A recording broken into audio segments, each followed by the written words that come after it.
como é que fala dos homens, sabe? Falando das nações. No grego é etnos, de etnia. Ah, Não isso está falando de judeus. tá falando o mundo. O mundo, das nações. Como é que você, num tempo em que não tinha televisão, que não tinha nada, você fica admirado com uma tsunami que acontece a 50 quilômetros de você? Aquela época não saberia, Não simplesmente. teria que ser num tempo em que tudo Futuro. pudesse ser visto. Inclusive tem um texto em Apocalipse, quando morrem duas testemunhas, a Bíblia diz que o mundo vai ficar feliz, trocar presentes por causa dos dois corpos que foram colocados em praça pública. O quê? Então isso não faz sentido que fosse naquele tempo. Teria que ser num tempo em que o mundo pudesse ver. Não é? Então, eu creio que isso vai acontecer, inclusive, lá no Muro das Lamentações, né? Mas o mundo inteiro vai ver pela internet. Mas isso te dá medo, te dá esperança, porque o que a gente, pelo menos as minhas interpretações das revelações, são coisas trágicas, são coisas pesadas, né? É porque eu creio, em primeiro lugar, Você acha que vai ser arrebatada a igreja antes? A igreja vai ser arrebatada então, antes. Vamos colocar esse contexto. Eu não sei como você gostaria de... Posso chamar de você? Claro. Eu não sei como você gostaria de colocar isso, se dá um contexto do que é o livro do Apocalipse e depois a gente entrar um pouco mais profundo. Olha, muita gente confunde. Eu primeiro queria dizer o seguinte: você não faz uma interpretação teológica ou hermenêutica baseada numa lógica humana. Lógica humana é o quê? Por exemplo, algumas pessoas falam para mim, mas os apóstolos sofreram. Por que a igreja agora não vai ser? Isso é uma lógica humana. É um raciocínio. Minha cabeça... Não faz sentido eles terem sofrido e a gente não. Entendi. Você não pode falar isso com o texto bíblico. Você tem que ir para o texto bíblico e ver o que o texto fala. Então, quando você fala da grande tribulação, esse termo que fala de, você já sabe que são 7 anos. Da onde vem isso? Isso vem do livro de Daniel, capítulo 9, de 24 a 27. Quando Daniel está no final do período da Babilônia, que eles ficaram 70 anos lá, exilados, e Daniel, sabendo pelas profecias e a profecia de Jeremias que o exílio babilônico demoraria 70 anos, Daniel foi para lá com 19 anos de idade, era um menino, ele passou por 3 reis. E agora ele está lá com 89 anos, terminando 70 anos, ele faz um jejum de 21 dias. Para saber como é que ia ser a saída do povo de lá. Porque ele falou, Deus falou, o exílio vai acabar. Enquanto ele está orando, demora 21 dias e de repente aparece o anjo Gabriel. E o anjo Gabriel, ao invés de responder para ele só sobre a saída e a volta para Jerusalém, para a terra de Israel, ele conta toda a história da humanidade até o final dos tempos. Por que será que ele fez isso? Por quê? Porque o Daniel foi um profeta do fim. Entendeu? Ele é o primeiro profeta apocalíptico. Eu até vou fazer uma série de estudos de Daniel com paralelo em Apocalipse. Tem muitas coisas em comum. E dentre estas, ele começa a falar da saída da ordem, porque Ciro, né, o Ciro, o persa, o que ele fez para dominar a Babilônia? Os camaradas estavam uma semana enchendo a cara num banquete. O rio Eufrates tinha um braço que passava debaixo da Babilônia. A Babilônia era inexpugnável. Ela tinha 2 muralhas. A muralha exterior tinha mais ou menos uns 30 metros de altura. Era impossível. Prédio de 10 andares. E tinha a largura de mais ou menos 8 a 10 metros de largura. Nossa! Eles faziam corrida de biga lá em cima. Depois disso tinha um fosso, vinha uma segunda muralha também poderosa. Ou seja, era inexpugnável. Intransponível. Transponível. O que eles fizeram? Eles desviaram o curso do rio. Aí ficou o vão. Aí eles entraram. Pelo onde era o rio. E os camaradas estavam todos enchendo a cara, eles dominaram num dia. Quando eles chegaram, a Bíblia conta daqui Belsazar, né, que era o rei na época, estava lá usando os cálices do templo e enchendo a cara e coisa e tal. E ele viu na parede escrita Mene, Mene, Tekel, Parsim.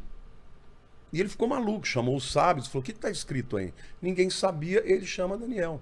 E Daniel traduz aquilo. Pesado foste na balança e foste achado em falta. Hoje, o teu reino será tirado das suas mãos. Pesado foste na balança e foste achado em falta. Hoje, o teu reino será arrancado das suas mãos. Quando Daniel está falando isso, entram os exércitos de Ciro. E mata todo mundo, e acaba a Babilônia ali. Só que Deus é tão tremendo que 150 anos antes, através do profeta Isaías, ele tinha chamado Ciro pelo nome. Chama de Ciro, o meu pastor. Nossa. Vai libertar o povo e abençoar o povo de Israel. Quando Daniel vem e fala aquilo para Ciro, ele fala, mas onde está isso? Aí Daniel mostra as escrituras. Aí o Ciro chega para Daniel e fala, o que você precisa para que o povo volte? Ele escreveu um decreto, ele devolveu utensílios, ele deu cartas nas províncias para que o povo voltasse. E o anjo Gabriel fala da saída da ordem, quer dizer, veja, o anjo já está avisando que ia ter a saída e que ia ter um decreto para sair. E ele começa a contar as 70 semanas. Tá. Só que a palavra semana ali, Shabua, ela tem a mesma raiz de Sheva, que é 7. Então, na verdade, não é 70 semanas de dias, 70 semanas de anos. Então, da saída até o final da 69ª, dá exatamente a data que Jesus morre. Porque ele diz que lá que vai ser cortado, ungido, e não será mais. E aí depois ele diz, e haverá mortes e destruições até o fim. É um hiato. Então, as 69 semanas de anos começaram com a ordem do Ciro do povo voltar para Jerusalém até a morte de Jesus. 70 anos. 69 anos. Semanas de anos, 69 vezes 7, dá 483 anos. Ah, tá. Você faz as contas, você sabe o dia. Eu tenho no meu canal do YouTube um estudo que você mostra o dia em que Jesus vai morrer, né? Então, Vilela, aí vem o hiato, que é o período da igreja. Mas vamos pensar assim, então. Deixa eu... Os anjos, eles têm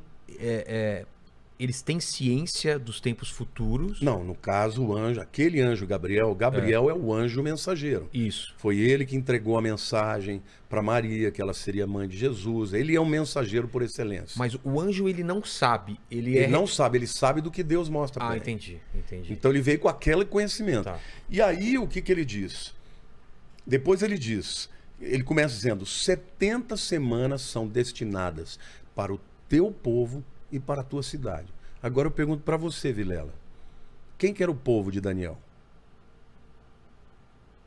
O povo judeu. É. E a tua santa cidade? Que cidade é essa? Jerusalém. Portanto, as 70 semanas estão destinadas para o povo judeu. Não tem nada a ver com a igreja.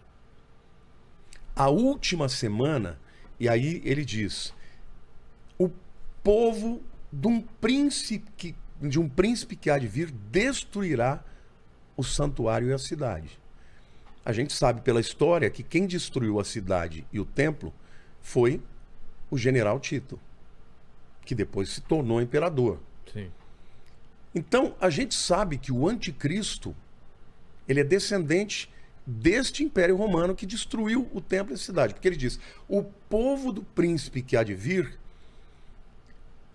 fará uma firme aliança por uma semana. É a última semana de anos.